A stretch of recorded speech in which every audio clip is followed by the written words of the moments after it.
Good evening, everybody, and welcome to A Bard's Stories.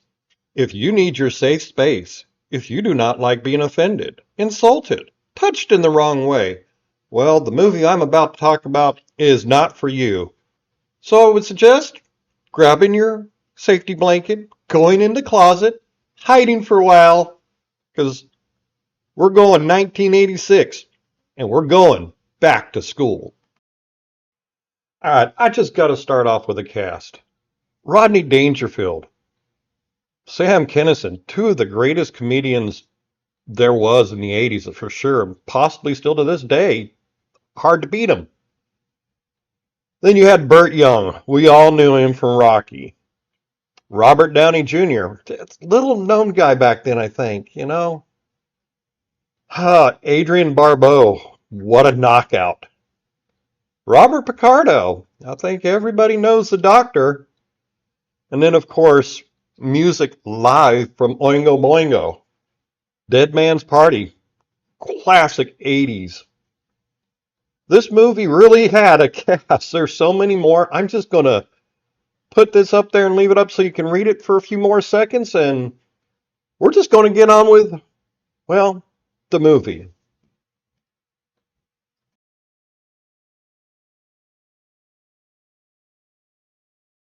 Our story starts out in the year 1940.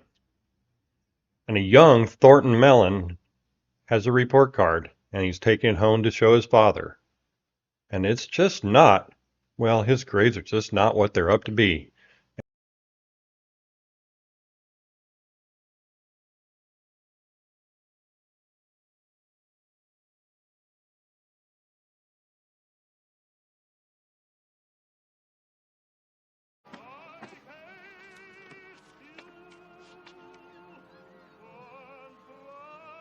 You call this a report card?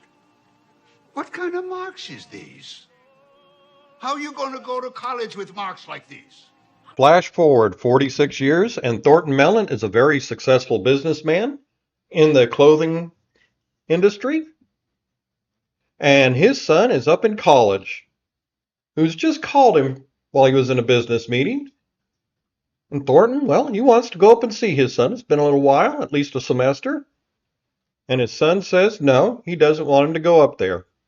Thornton, well, he's got a party that his wife is putting on tonight, not Jason's mother, his son's. And, well, there's some interesting things going on at that party.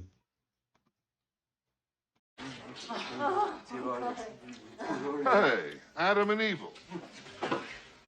So, with ex wife number, or good Lord knows what number, gone, Thornton decides he's going to go up to college and see his son.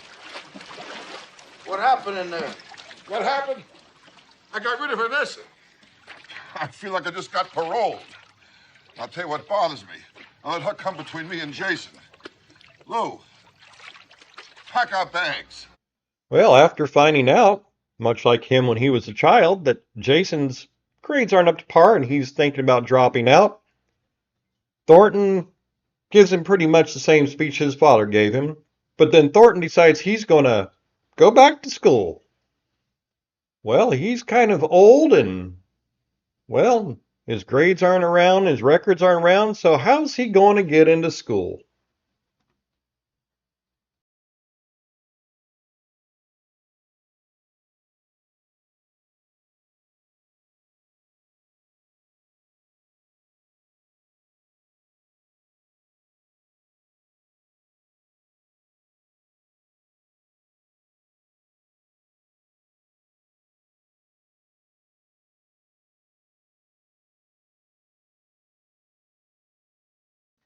So now we get to meet some of Thornton's teachers.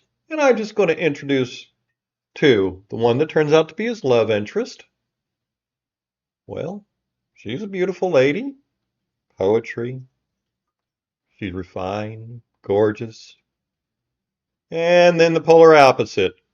Enter Sam Kinison, Professor Turgison, Vietnam War soldier.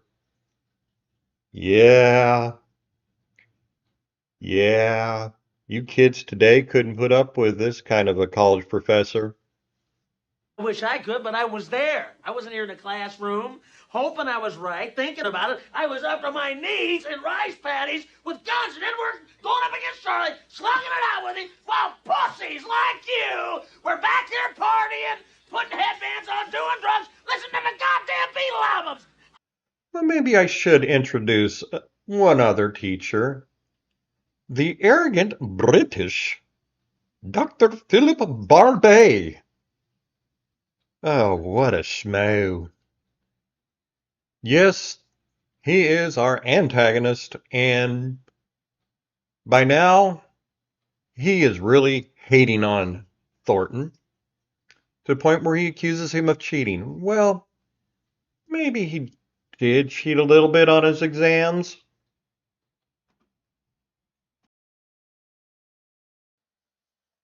So now that he has been accused of cheating, he must face a review board. He has to take oral test in front of all of his teachers and with the dean present. Thornton does indeed take the test, and after, he goes to see his son in a diving competition. As you see, Thornton has been a diver all of his life. And Thornton is called in at the last minute to dive, as one of the athletes cannot. Thornton is going to do the triple Lindy, the most difficult dive ever. And well, I'll let you see what's going on. So there we have it, a 1986 movie that represents a lot of the 80s. Just pure fun. The actors were the tops. Greatest comedians, possibly. I have to point out that his love interest was also in the movie version of MASH as Hot Lips Houlihan. Sam Kinison, his career is well known. And then, of course, there's the music. This is 80s music really at its peak. And it's something that when you hear it, you remember this movie. That's what makes a really good song and movie combo, whether it's the title score or something in it. You hear it and you know it. I've been debating whether I want to keep giving scores, and I think I'm just not going to do it anymore. I think you can hear in my voice whether the movie is good or bad, what kind of emotions I had in it, and that's the important thing. If I like it, you'll know it. It's genuine. I'm not going to ham it up. I'm not going to do a bit or a skit or anything to try and make it more. I'm just going to let myself talk and you'll know. And I know there are some movies that I'm just going to say meh. Last Starfighter was meh.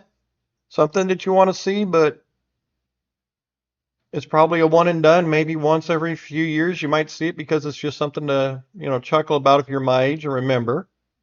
This one's one of those that if it comes on, I'm going to stop and I'm going to watch it because you got Rodney Dangerfield, you got Sam Kinison, you got good music. It's a fun movie, about an hour and a half long.